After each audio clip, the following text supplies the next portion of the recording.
my first introduction to God, so thank God for LSD. Here we are. It's good to be with you. Let me just breathe and slow down and be with you a little bit. I'm just loving. We have an awesome show for you tonight. This is the way that the evening's going to go. Where I'm going to have some dear, dear friends of mine who are amazingly talented comics come up and do the stuff that's relevant to yoga, metaphysical, spiritual circles. And this is kind of a new thing we're starting, you know. And did anyone read the article in LA Yoga magazine that I wrote?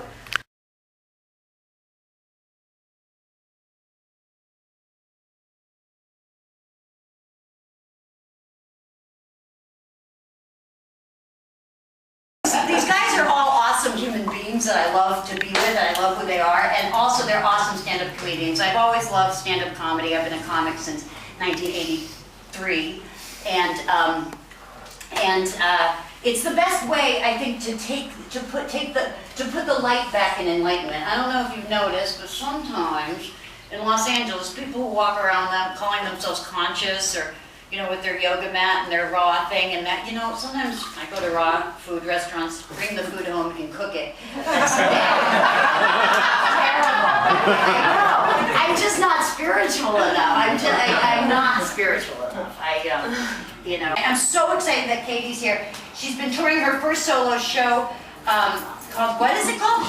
Insides Out. Insides Out for 8 years, and she's touring her new solo show, My Spiritual Death, a comedy show, now, which is performing on June 18th at Flappers Comedy Club. Where is that, Flappers That's Comedy in Club? Burbank. That's in Burbank? Okay, and you can check Katie out at katierubin.com. Please welcome Katie Rubin!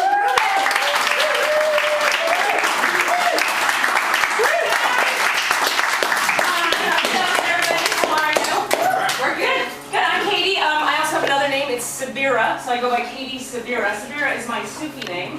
I practice Sufism, and Sufism is like it's the mystical arm of Islam. So we're like the hippies of Allah, you know what I mean? We're like the flower children of Islam. We're like into peace and mercy and love and justice and all kinds of stuff like that. So I'm a Sufi. My dad is a Russian Jew. My mom is an Irish Catholic. So I like to think of myself as a Jew-fi Catholic. But I've always felt more Jewish than anything else. I've always felt like a Jew. I had a lot of Jewish friends as a kid. I did the Jew circle, the Jew circuit, you know, the bar mitzvahs, whatever. But my Jewish friends always get on me about it because they're like, Katie, you can't go around saying you're a Jew.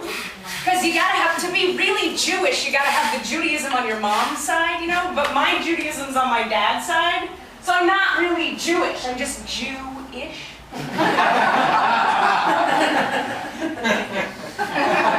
She's named after everyone's favorite beer. And like the beer, she's been drunk in bars across the world. Please welcome Stella Valente-Wilkins. Yes!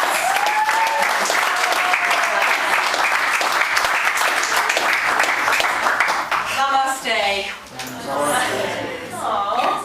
I hate when I teach class and people don't actually say that back. I'm like, what the fuck? You know? Respect. I am a yoga teacher, and I hate it. No, I'm just kidding. No. My students often ask me, you know, Stella, how often do you do yoga? And the answer is all the time. You know, I'm, like right now, I'm doing yoga. I'm doing sphincter yoga. The improv and the Comedy Store and the Laugh Factory. He's written for Comedy Central and Spike TV. Please welcome Archie Curry. Yeah!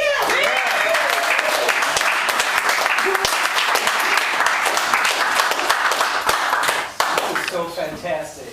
Like, seriously, I feel like I'm back home in my family living room in Calcutta. Like, seriously, I feel so great. Thank you, Vanda, for having me. Like, this is fucking amazing. Like, the only thing missing is, like, my mom walking around with chai and, like, pakoda, like, you have to have some more. I know that we have, like, the killer soon-to-be psychotherapist with us, and my friend Jared, and Frank Durrell. Please go to his website, addictedtowar.com. It's actually an accurate history of U.S. foreign policy.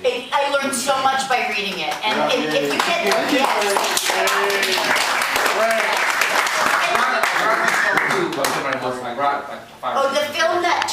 on to being a peace activist years ago was this film about U.S. foreign policy that just breaks your heart to watch and pisses you off at the same time. If you like getting pissed off, I love getting pissed off. It had me camping out with Cindy Sheehan in Crawford, Texas, because I was just furious that we were in Iraq. Yeah, I was there.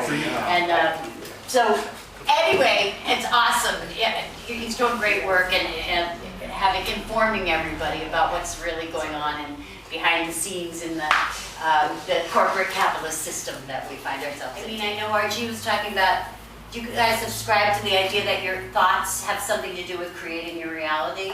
That how you think impacts the subatomic realm, that the quantum field is somehow affected by your intention? Do you believe that? Yes. Which is awesome, because to me, as a comedian, if I'm not funny, it's your fault, which, I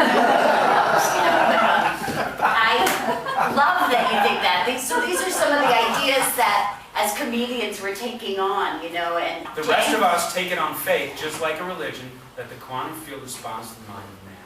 I think it's an inquiry that we all can do on ourselves, but before we say that with any certainty, what is the afterlife? There's no certainty. Thank you. There is no certainty. There's no certainty, but there are hypotheses that have been tested, and there's hard... we know now. Yep, absolutely. But I mean, when it comes to The Secret, I think since we sat down here tonight, about 4,000 more people have flunked The Secret. I mean, it's not like the world really got it. It sounds so good. I mean, the law of attraction has been around forever, but it sounds so good. But I mean, it's like people go, yeah, I got it. All I got to do is decide what I want to do, and do I deserve it? Yes. Now vibrate that way. Oh yeah, right. Well, yeah. So one thing that I learned that I think is missing from The Secret is that they don't talk about the fact that the psyche is I'm going to make numbers up, okay? It's like 5% conscious mind and 95% unconscious, right? I made those numbers up. I don't know what the actual numbers are. 10 and 90. Yeah. There you go, 10 and 90. So when we're watching The Secret and we're changing our thoughts about, I think I'm going to be wealthy and tomorrow that will happen. The problem is you're not doing anything to the unconscious mind. And this cool thing happened to me when I saw that movie. First of all, I didn't want to watch it because it sounded like Metaphysics 101. Well, there's that, but I thought it was too elementary for me, given I was such a sophisticated, esoteric student. And I know, right? So I'm so full of shit. But I watched it because my friend begged me, and I respected her. And I said, you know what? Okay, I'm brainwashed. I'm clear we're all brainwashed by our culture.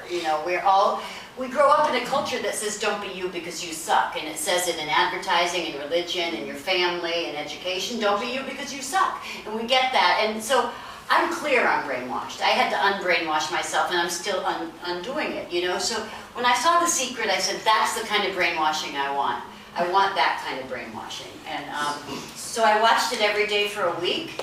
And on the 5th viewing, I got a call from a studio in Los Angeles saying, we're doing a thing called, it was the Association for Spiritual Entertainment. Would you come down and do stand-up in front of our speaker? And I go, I can't do October, but I can do November. She said, oh, you'll love the speaker in November. I said, who is it? She said, Drew Harriet, the director of The Secret. I went, I just paused his movie! I've been watching it every single day to try to manifest something in my career. And that was so magical, right? And I just say that, yeah, it was awesome. And I've tried to do that again since, and it didn't work. Nothing. So you wonder, how much does my intention have to do with it? You know what I mean? But there was a magical thing that happened there. To me, it's like, what are the odds of that? My boyfriend Carlos Castaneda, any old hippies read Castaneda? Oh yeah. He says that in the universe, do you mind if can you entertain a quote for a second? Because this is right about what we're talking about. In the universe, there's an immeasurable and indescribable force, he says, which those who live of the source call intention. And everything in the cosmos is attached to intention by a connecting link. Sorcerers concern themselves not only with understanding and explaining this connecting link, but especially of cleansing it of the numbing effects brought about by all of the ordinary levels of consciousness. The numbing effects of being ordinary, which will somehow get in the way of that link to the divine or source or causality or whatever you want to say.